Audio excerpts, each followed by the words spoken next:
Imbis na maging 20 pesos ang kada kilo, halos triple na niya ng presyo na bigas sa mga merkado. Batay sa Department of Agriculture matagal pa, bago mapababa ang presyo ng bigas.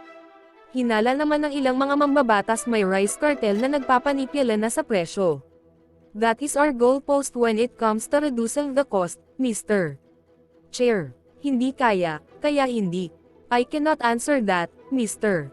Chair. Yan lang tanong ni Basilan Representative Mojeb Hataman sa budget hearing ng Department of Agriculture.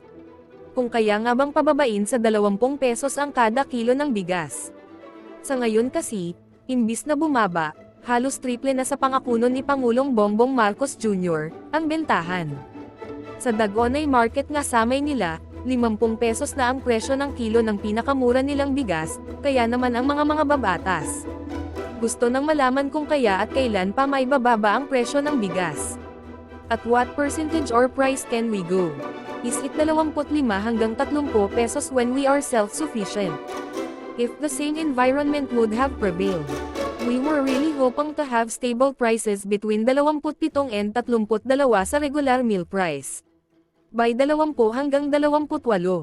Opo, by actually, all things being the same. Kaya lang, napaka-volatile po kasi ang environment. Ngayong taon, mapapaba pa ba ng gobyerno ang presyo ng bigas?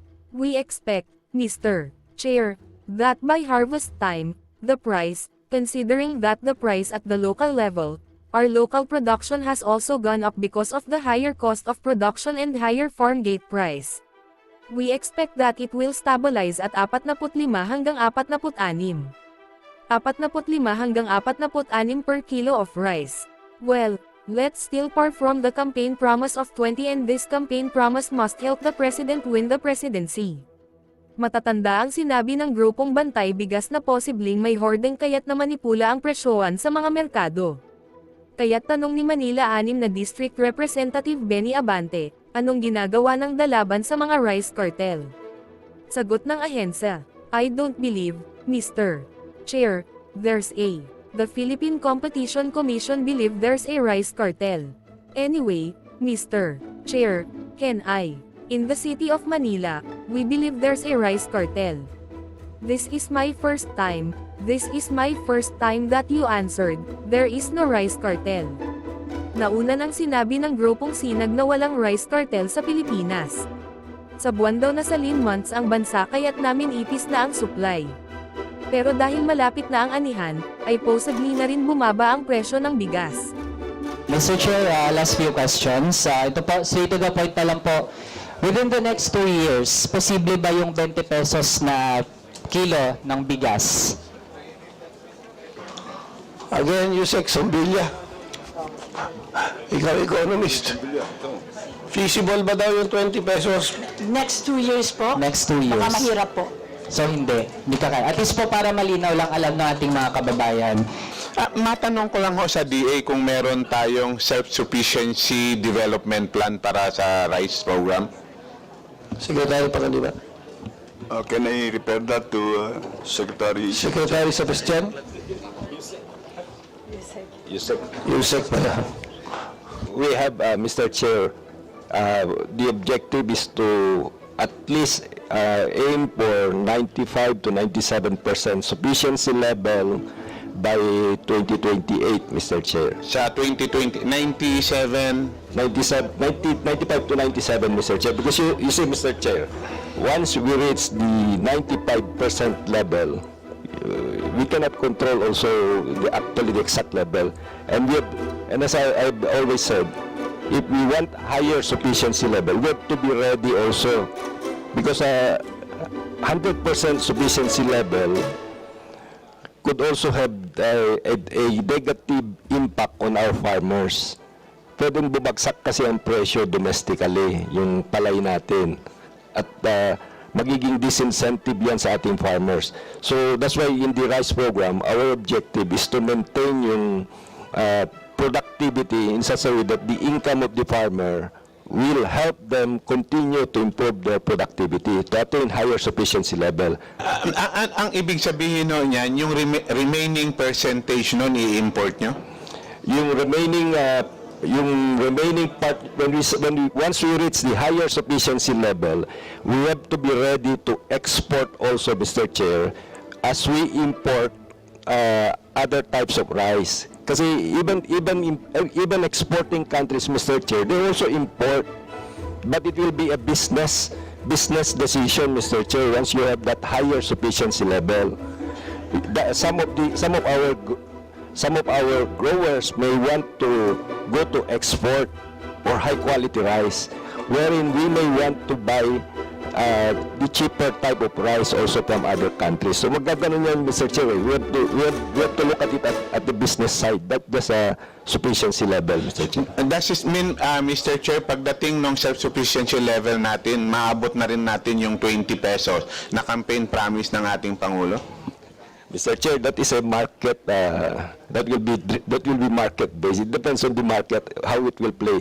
If we are able, for example, Mr. Chair, to improve our value chain and reduce the costing, like if the post-harvest cost, instead of the computation that we are now using for every kilo of palay, the wholesale is supposed to be ×2. If we can reduce that to 1.5, and then we can also reduce the cost of production, Mr. Chair, not 20, but at least we can maintain a lower price that is affordable. I think our objective should be affordability for our population, Mr. Chair. Mr. Chair, very Not 20. relative kasi yung affordable eh. Di ba? Siguro yung 20, Mr. Chair, medyo mahirap, Mr. Chair. Ang target price, ang pino-point out ko lang, Mr. Chair, siyempre pag nagpaplano ang DA dapat, kinoconsider ang presyo. Sabihin yung self-sufficient, pero 70 pesos naman or 100 pesos ang presyo. Di ba dapat kasama yon sa self-sufficiency? Kasi hindi lang simpleng available yung binibili, pero dapat affordable yung binibili ng ating, lalo't-lalo na ho, na ang sekretary ng DA, ang ating mismo ang Pangulo, and at the same time, campaign promise ho ito ng Pangulo. Kaya ang next na tanong ko sana, nakasama ba sa roadmap natin o sa plano yung 20 pesos? Kung hindi 2028, kailan ang projection? Ang mahalaga, nasa plano ng Department of Agriculture.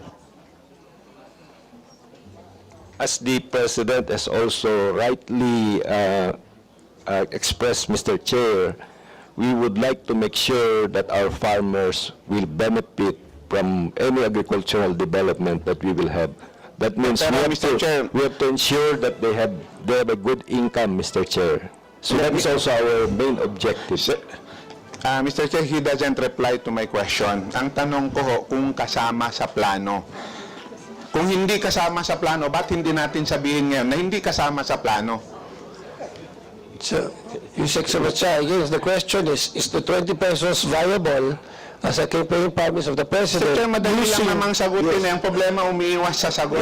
Using the program that you have As now. the President has also said, that is our aspiration, Mr. Chair.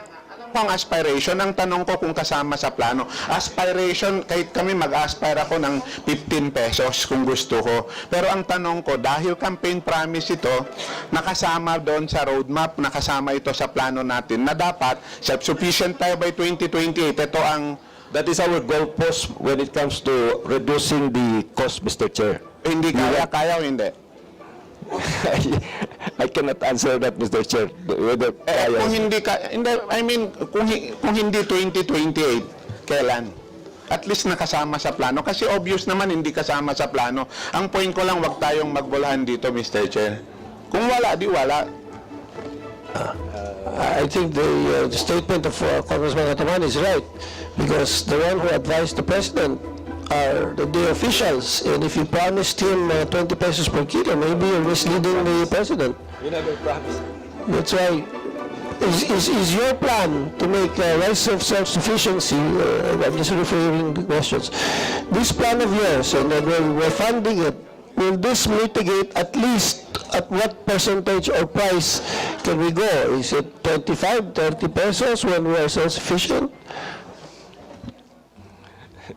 Mr. Chair, to be honest, we never discuss about those things that you're asking, Mr. Chair, with the President. Yes, but when the president tells you that the public this, you are required to create a plan to make sure that at least the price of rice should go down, as already been explained by our chairperson.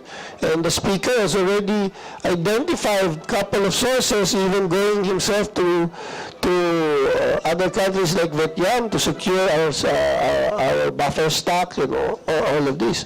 So please include this in your plan so that you can answer our Congressman Hataman. Congressman Hataman, is it? Congressman Mujib? Congressman Mujib Hataman? So, walang sagot doon, Mr. Chair. So, Mr. Chair, hindi kasama sa plano yung pagbaba ng presyo ng bigas by 2028. Reduction, that is included, but not the 20 pesos, Mr. Chair. Ano yung target natin na price by 2028?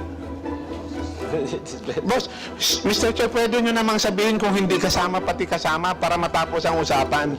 Mas mahirap This yung answer magbobolaan is tayo successful. dito. Can I ask our economist, because Mr. Chair, Please, there's so many please factors that recognize. I do not know, Mr. Please. Sir, considering that, there are so many factors Ma'am, that excuse me ma'am. Hindi mo kailangan gamitan ng economics sa akin. Napakasimple lang po ng tanong ko. Ang tanong ko, dahil nagplano ang DA ng self-sufficiency plan program ng rice, kasama ba yung pagbaba ng presyo? Huwag ng 20, huwag nating o kasama po yung pagbaba. Kung kasama yung Kasama po pagbaba, yung- magkano by 2028? Yun po yung mahirap na sagutin kasi nga, So therefore, hindi mo kasama. hindi, kasama po yung pagbaba. Opo. Actually, dun sa RTL po, yung rice tarification law, if the same environment would have prevailed, we were really hoping to, have stable prices between 27 and 32 sa regular milled rice. By 2028.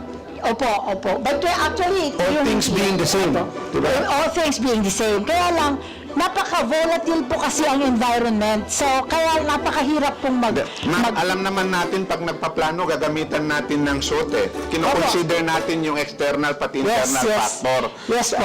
At least maintindihan natin. Ang punto ko lang naman kung kasama sa plano. Kasama naman po. Yun lang naman Kung kasama sa plano, between 27 to 30, between 27 to 30, yun yung target natin by 2028. Opo. 50 pesos lang naman, pwedeng sabihin, hindi namin matarget by 2028, pero kaya namin by 2040. Follow, like and subscribe, News 24 Philippines Daily News.